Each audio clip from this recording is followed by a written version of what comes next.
اس سلسلے میں ایک بہت بڑا جھوٹ جو ہے وہ گڑا ہے مرزا نے اپنی طرف سے، جس کا حقیقت کے ساتھ دور دور کا کوئی تعلق نہیں۔ کسی دنیا کی کسی کتاب میں سند صحیح کے ساتھ وہ ایسی بات موجود نہیں جو مرزا نے جھوٹی بات کی ہے۔ وہ کہتے ہیں جی اگر امام اعظم کہنا ہے نا تو امام مالک کو کہو، کیونکہ امام مالک جو ہیں امام ابو حنیفہ سے فقہ میں بھی اور حدیث میں بھی بڑے امام تھے، بلکہ امام ابو حنیفہ تو امام مالک کے شاگردوں کے شاگرد ہیں۔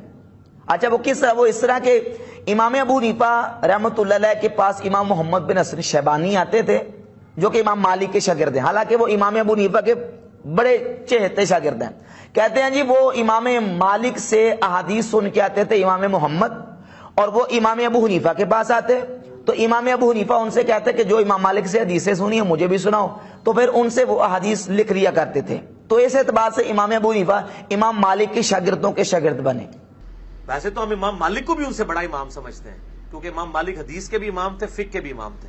امام حنیفہ سے اگر کمپیئر کیا جائے ان کے زمانے میں امام مالک ان سے بڑے امام تھے، اور امام مالک کے پوتا شاگرد ہے امام حنیفہ۔ جی امام مالک کے شاگرد ہیں امام محمد۔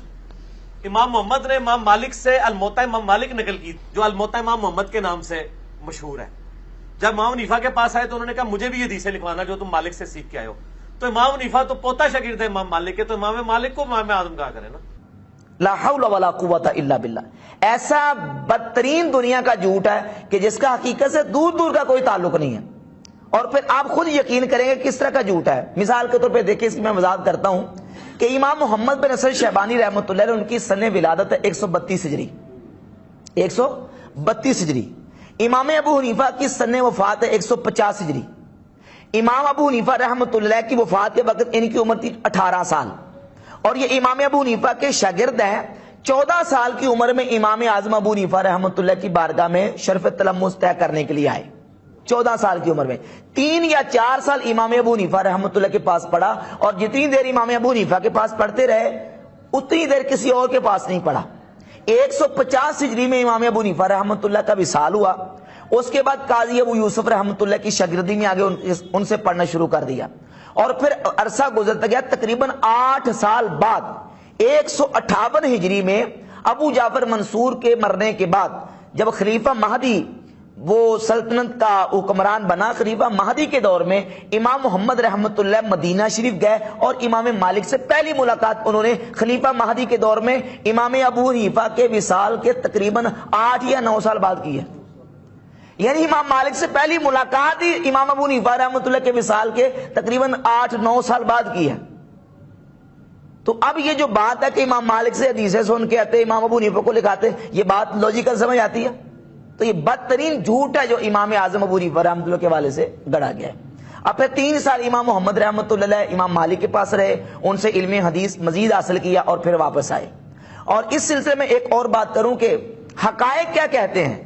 یہ جو کہتے ہیں امام ابو حنیفہ امام مالک کے شاگردوں کے شاگرد تھے، حالانکہ حقیقت یہ ہے کہ امام مالک رحمۃ اللہ علیہ خود امام ابو حنیفہ رحمۃ اللہ کی کتابوں سے استفادہ کرتے تھے۔ اس میں ایک حوالہ پیش کرتا ہوں، یہ امام شافعی رحمۃ اللہ کی کتاب ہے کتاب الام۔ کتاب الام کی جلد رابع، اور اس کا صفحہ نمبر ہے 267۔ امام شافعی رحمۃ اللہ علیہ فرماتے کہ میں نے عبدالعزیز بن محمد الدراوردی جو امام مالک کے شاگرد تھے ان سے پوچھا کہ کیا مدینہ میں امام مالک سے پہلے کسی نے یہ فتویٰ دیا ہے کہ ربع دینار یعنی دینار کا چوتھا حصہ جو 10 درم بنتے ہیں اور اس کی مالیت بنتی ہے، اس کا وزن 2 تولے 7.5 ماشے چاندی، کیا امام مالک سے پہلے کسی نے فتویٰ دیا ہے کہ حق مہر میں اس سے کم حق مہر مقرر نہیں کر سکتے؟ تو امام دراوردی جو امام مالک کے شاگرد ہیں وہ کہنے لگے کہ نہیں، امام مالک سے پہلے یہ کسی نے فتویٰ نہیں دیا۔ اچھا اگلا جملہ قابل غور کہتے ہیں قال الدراوردی اراہ اخذہ عن ابی حنیفہ تھا، امام دراوردی کہتے ہیں کہ امام مالک نے یہ جو فتویٰ دیا ہے میرا خیال یہ ہے کہ یہ فتویٰ انہوں نے امام ابو حنیفہ سے لیا ہے۔ امام مالک تو خود امام ابو حنیفہ سے استفادہ کر رہے ہیں، اور مرزا صاحب کہتے ہیں کہ امام ابو حنیفہ امام مالک کے شاگردوں کے شاگرد ہیں۔ کتنا بڑا جھوٹ ہے۔ اور پھر ایک اور حوالہ میں آپ کے سامنے رکھ دوں، یہ امام ابن ابی العوام ہیں، المتوفی 335 ہجری، ان کی کتاب ہے فضائل ابی حنیفہ و اخبارہ و مناقبہ، صفحہ نمبر 235 پر روایت کا نمبر 495۔ وہ امام دراوردی سے نقل کرتے ہیں جو امام مالک کے شاگرد ہیں، کہتے ہیں کان مالک بن انس ینظر فی کتب ابی حنیفہ تھا، امام مالک تو خود امام ابو حنیفہ کی کتابیں دیکھتے تھے، وینتفع بها، اور ان کی کتابوں سے استفادہ کرتے تھے امام مالک رحمۃ اللہ علیہ، اور یہ کہتے ہیں کہ یہ امام ابو حنیفہ امام مالک کے شاگردوں کے شاگرد ہے۔ تو اب اس سے کیا ثابت ہو رہا ہے؟ اس سے یہ ثابت ہو رہا ہے کہ امام مالک رحمۃ اللہ علیہ خود امام ابو حنیفہ کی کتابوں سے استفادہ کرتے تھے، فائدہ حاصل کرتے تھے۔ اور ایک اور حوالہ سن لیجئے، یہ امام سیمری رحمہ اللہ کی کتاب ہے اخبار ابی حنیفہ و اصحابہ المتوفی 435 ہجری۔ امام سیمری نے ایک روایت نقل کی ہے کہ قادے بن زحمہ کہتے ہیں کہ ایک شخص نے امام مالک رحمۃ اللہ علیہ سے ایک مسئلہ پوچھا کہ حضور مسئلہ یہ ہے کہ ایک بندے کے پاس دو کپڑے ہیں، ایک پاک ہے اور ایک پلید ہے، اب وہ نماز کس طرح پڑھے؟ تو امام مالک رحمۃ اللہ علیہ نے فرمایا کہ وہ تحری کرے۔ تحری کا مطلب غور و فکر کرے، سوچ و بچار کرے، اور جس پر اس کا دل ٹک جائے کہ یہ پاک ہے اس کو پہن کے نماز پڑھ لے، اس کی نماز ہو جائے گی۔ ابھی وہ مسئلہ پوچھ کے بندہ جا رہا تھا تو قادے بن زحمہ کہتے ہیں فَأَخْبَرْتُ مَالِكًا بِقَوْلِ أَبِي حَنِيفَةَ، میں نے امام مالک کی بارگاہ میں عرض کی کہ حضور امام ابو حنیفہ یہ فتویٰ دیتے ہیں۔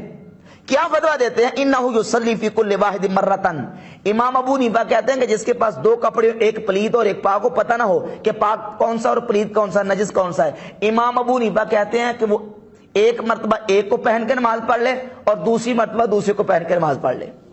تو میں نے جب امام مالک رحمۃ اللہ علیہ کو امام ابو حنیفہ کا فتویٰ سنایا تو امام مالک نے فَأَمَرَ بِرَدِّ الرَّجُلِ، کہا کہ اس شخص کو بلاؤ جس کو میں نے فتویٰ دیا ہے، وَأَفْتَاهُ بِقَوْلِ أَبِي حَنِيفَةَ، امام مالک نے اپنا فتویٰ چھوڑ کر امام ابو حنیفہ کے فتوے پر فتویٰ دیا کہ اسی پر عمل کرو جو امام ابو حنیفہ نے فتویٰ دیا ہے۔ تو اب اس سے کیا ثابت ہوا کہ امام مالک تو خود امام ابو حنیفہ کے فتووں سے، ان کی کتابوں سے استفادہ کرتے تھے، اور یہ مرزا صاحب اس طرح کا جھوٹ ہانک رہے ہیں، کہتے ہیں کہ امام ابو حنیفہ امام مالک کے شاگردوں کے شاگرد ہیں، جو بات تاریخی طور پہ جو حقیقت کے